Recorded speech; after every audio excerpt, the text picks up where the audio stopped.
Hi everyone, I'm Liana and this is Let's Play Final Fantasy Crystal Chronicles My Life as a Darklord. This is actually, strangely enough for a Final Fantasy game, a tower defense game. It's the most literal tower defense game I've ever found, since you have a tower and you have to defend it. Can't get much simpler than that. If you want to read the story, I'll go through it quite quickly. You can always pause the video and read it. I hope it all comes out legibly, because sometimes the red writing's a bit hard to see even on my TV screen, so I'm not sure how well that's going to come across on YouTube. And now we're introduced to the main character, who is the daughter of the Darklord, who you defeat in Final Fantasy Crystal Chronicles My Life as a King, which is another WiiWare game you can get.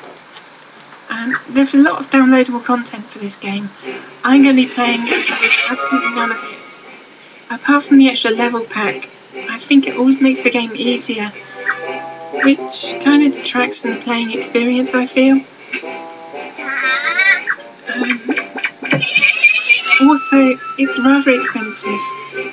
The extra level pack is 500 Wii points, and considering the actual game itself is only 1,000, if you get all the downloadable content, you've soon spent about 4 times what you spent originally buying the game, just to get a few extra bits of clothing, a few extra monsters and a few more rooms. The game's perfectly completable without actually having to download anything, and if anything it's more challenging, so I'd recommend it. Okay, this is the world map screen. Not much to see here at the moment. I'm just going to go straight into the first tutorial level and we'll go from there. So, Tom Betty is one of the advisors, because obviously she's female because she's got a bow on her head.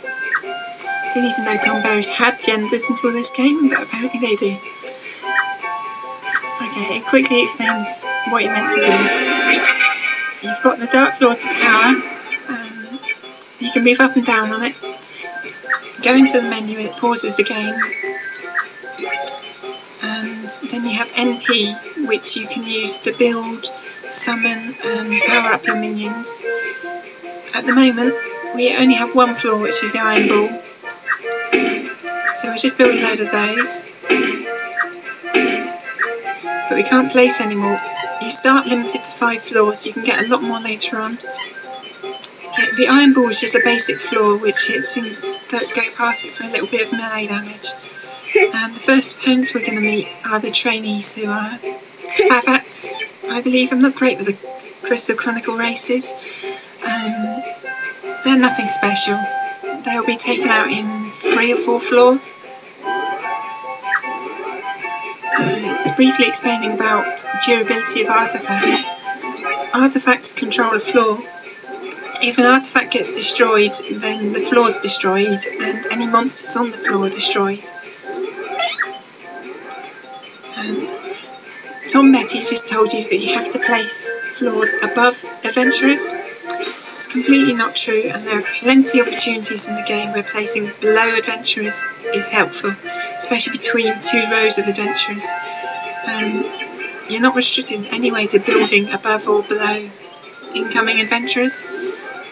Obviously, in most situations it's favourable to build above them because they go up 1 floor at a time, and if you build below them they're not going to go to that floor, so it's pretty useless.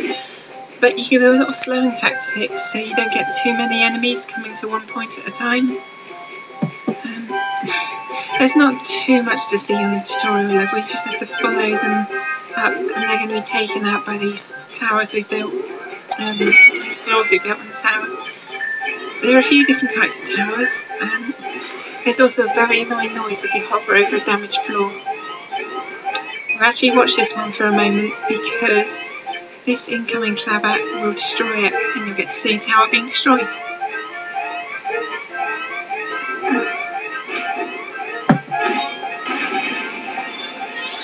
Wasn't that exciting? As I said, you can place a floor below an enemy if you want, but most of the time you want to build it above. If you see underneath the health bar of our artefact, there's a little white line which moves across. That is the attack speed. The opponents have also got one. If you've got no monsters on the floor, which I don't have any monsters at all at the moment, I'm not allowed to build them on the first level, then all your enemies will do, they'll move up to a floor, they'll attack once, and then they'll move on. So enemies with a slow speed might spend quite a long time on each floor as they wait for their attack to fill up. Enemies with a fast attack speed will be moving along very quickly. Sorry for the annoying buzzing again. And that's the basics of the game. If an enemy reaches the top of the tower, it's game over. If you defeat all the incoming enemies, then you win. It's also game over, but in your favour. And I've unlocked the Goblin, which is the first monster you get. It's a basic melee monster. You also get some karma, which you use to buy upgrades for your troops. And it automatically saves for each level. There's not much point showing you the map menu yet. I'll go straight into the second level and you can see some of the monsters in action, which will make the game a lot easier. I can probably complete this whole level just using 2 floors, so let's try that. 3 place floors and then summon, and wrecking balls can have 3 monsters on them. You have some floors which have 3 monsters, and some floors can have 2, and some floors can have 1, and there's even a few which don't have any monsters. So we summon goblins just like artifacts. They have a health bar and they've got an attack speed bar. Also below them there's a little dot, that's actually their level, so these are all level 1 goblins. You can't level up by defeating enemies, you've got to buy upgrades outside of the game, into the map menu, and then you pay for the upgrades during the game as well. Okay, so the important difference you have now is the little clock which appears over the top of the enemy. That's how much time they're going to spend on that floor before they move on to the next one. Some enemies spend a really long time on each floor, some enemies move really quickly. Obviously the ones which spend a long time will take a long time to get to the top of the tower, but they'll also clog up the floors for a long time. And if you have 2 adventurers coming at the same time, only one will stop on each floor, so clogging up the floor, you effectively have enemy tanking. I'm going to place another floor just in case the enemies go further.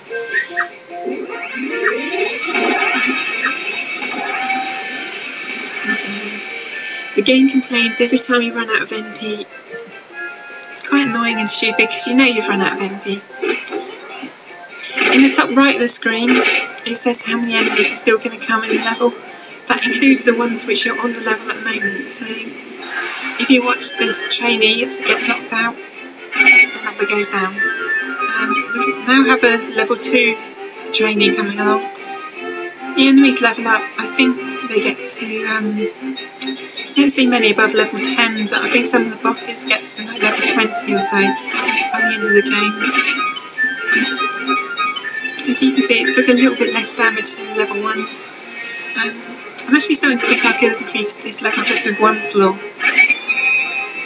And also when the enemies level up you get a bit more NP for each time you defeat them.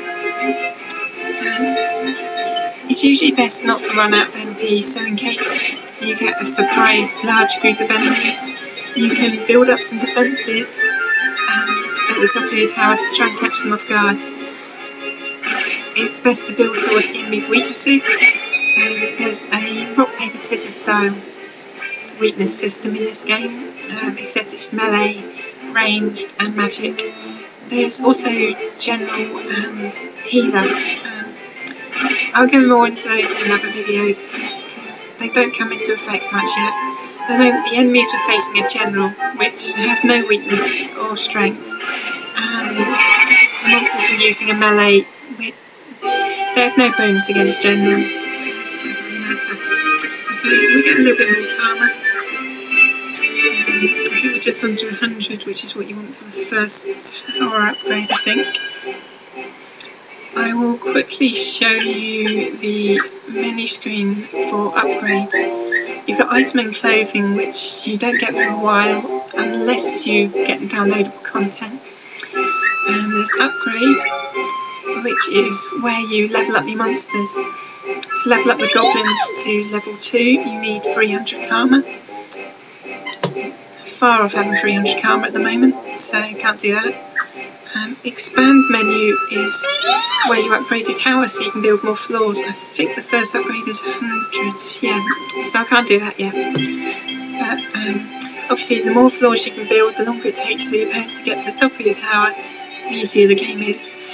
I rarely find myself building over 15 floors by the end of the game. I'd recommend getting the first 10 floors as quickly as possible, but after that it's not really too much of a fuss. We're coming up to the time limit, so this has been Leanna. Thank you for watching, and I'll see you next time.